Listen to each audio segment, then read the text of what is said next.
What's going on, you guys? It is Perry the Entertainer back again for another video, and this video is your season finale of the hit new web show that is sweeping the nation. Hashtag spoilers. Yes, season 1 is at its abrupt end. So early, actually. Usually these are about what? Probably a new season every year. So 2015 will begin a brand new season of the show. If you have not subscribed already, I definitely recommend you do so, so you don't miss out on any shows like this, especially one such as big as tonight, since it is the season finale. Next week will be the season premiere, and let me know down in the comment section if you guys would like it to be a live show. Yes, I've been thinking about doing that.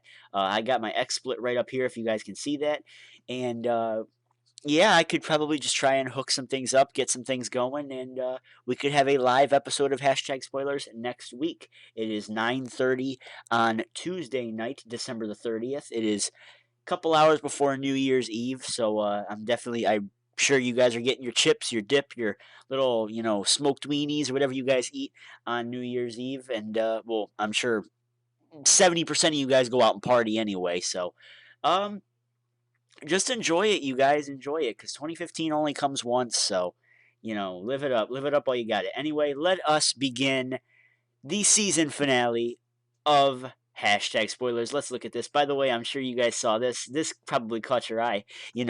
Our national champions that are it's gonna happen on Thursday. We're gonna beat fucking Oregon, and then probably have to go on and play Alabama. I mean, it depends on if Cardale Jones gets his shit right, but who knows? Alabama's defense has been pretty dominant over the last several years, so let's see if they're able to do it against Ohio State on Thursday. I believe that game is at 8:30, so yeah, I'm gonna be watching that. So spoilers for this week of WWE Smackdown. Edge and Christian kick off Smackdown. Edge apologizes for what happened on Raw, but Christian says they're here to have fun. They're interrupted on the big screen by Joey Mercury and Jamie Noble, aka the Cruiserweight division. Thank you for that. Getting out of a limousine in the back, the Stooges walk to the ring with a folder from the Authority. It says Seth Rollins and Big Show are not responsible for what happened on Raw. It also says the Authority has set Mercury and Noble to oversee Edge and Christian tonight. I think that means like they have more power over. I don't know.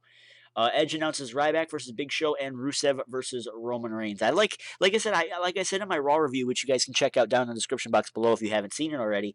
I like the fact that they're actually using Christian and Edge and Christian as like they actually have a part in this entire storyline. I like that, and they're not just kind of using them for the guest host little gimmick and everything. They're actually taking part in the storyline, and I think that's pretty cool to do.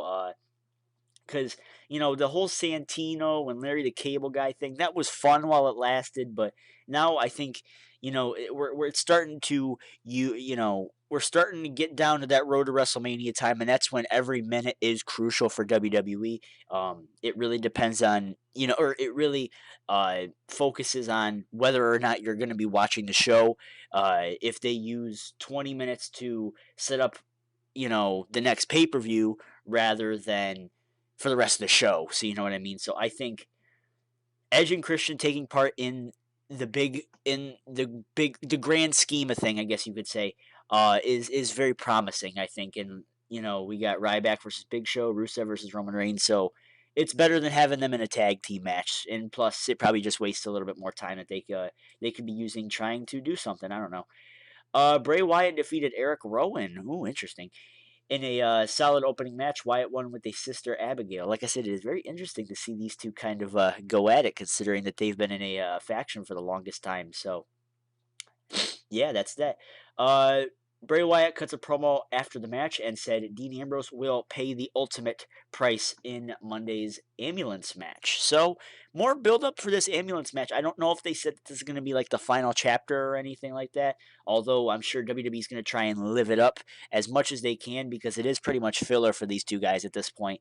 There's no real reason why they're feuding, and I like how they tried to actually persuade us that there's a reason for them feuding last night on Raw.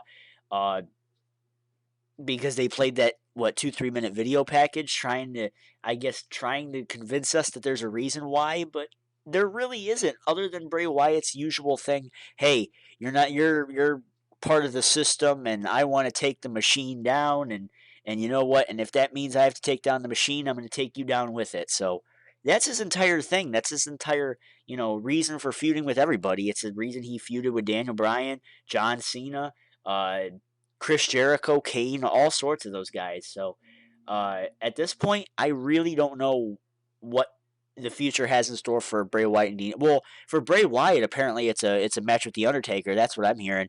And Dean Ambrose, I don't really know. I really don't know. I think he's like number 2 in merchandise sale right now, behind John Cena. So that really says a lot and really kind of puts WWE in a good position that they have 2 of their main uh, merchandise sales being people that are actually relevant in the IWC, aka the YWC. People that love Dean Ambrose, and some of us love John Cena. We'll just put some of us there, because that usually doesn't say a whole lot. Ryback versus Big Show was a surprisingly good match with back and forth action. The Russian flag appears, and out comes Rusev with Lana to distract, allowing Big Show to knock Ryback off the ropes. Show wins with a count out. Rusev attacks Ryback after the match, where Ryback clotheslines him out of the ring. Like I said, more build up for their upcoming U.S. Championship match, which is probably going to happen at Mania, which I hope that is like the one and only time, unless they are going to put the title on Ryback. Don't have it at the Rumble. Don't have it at No Way Out or Elimination Chamber or whatever the hell it's called now. I think it's called Fastlane now. Uh, Something like that. The second tier pay per view, the pay per view between the Rumble and Mania. Don't put it at that one. Have the first, and if you're gonna have it, have Rusev win. Have it first and final match be Ryback Rusev at WrestleMania, and then if you want to take the belt off of Rusev, let him have his first loss to someone other than Cena, then that's when you do it, is at Mania. Although it seems like kind of like a burial the way that I'm saying it. I think if they pull it off right and they pull it off with a good amount of build up, and enough build up so that when Rusev loses, he still has some sort of credibility behind him, well then I'm actually all for it. I really don't like him. I don't really like this record thing kind of making, I don't know. Like it seems like it's making America look bad because we're pissed off that he's representing another nation other than America. That's what it seems like it's coming across to me. But yeah. Apparently we're supposed to believe the fact that Big Show and Rusev are actually getting along now. But that's the rules in WWE. If you're a heel, you have to get along with all the other heels. See, that's what you got to know.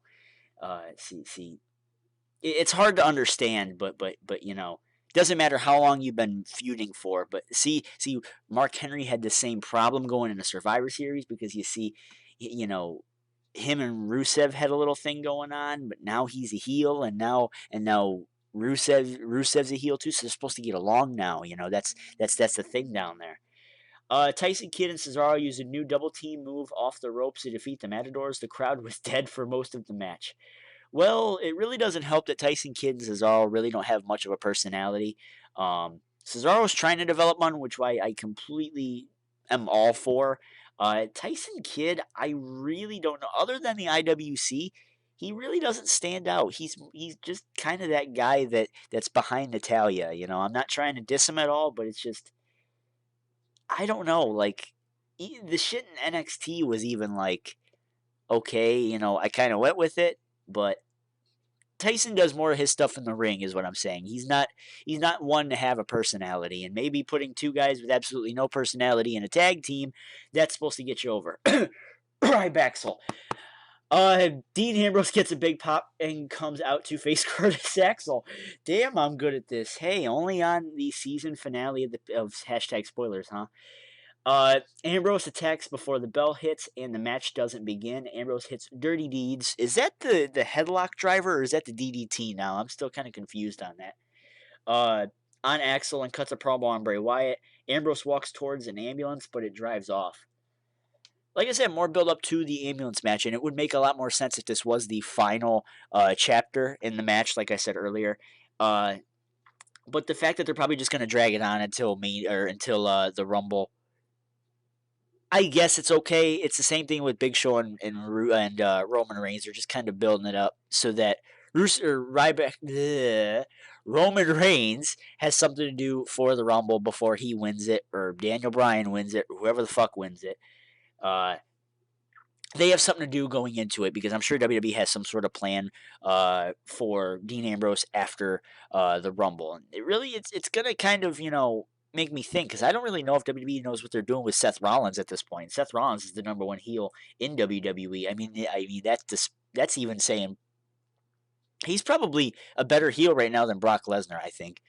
I mean, he's actually generating a reaction now rather than a couple weeks after he turned back in May. I mean, back in May when he turned, nobody really gave a shit. Now here we are, almost 7 months after the fact, and now he's generating a reaction. He's actually being booed and hated by the crowd, and they don't have to actually can it. They don't have to edit in boos for him on SmackDown. This is legit stuff. People actually hate this guy, and that means he's doing a damn good job.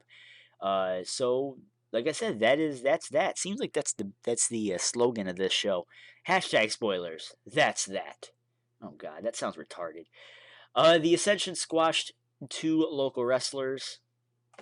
Way to debut them big on Raw and then have them squash some jobbers on SmackDown.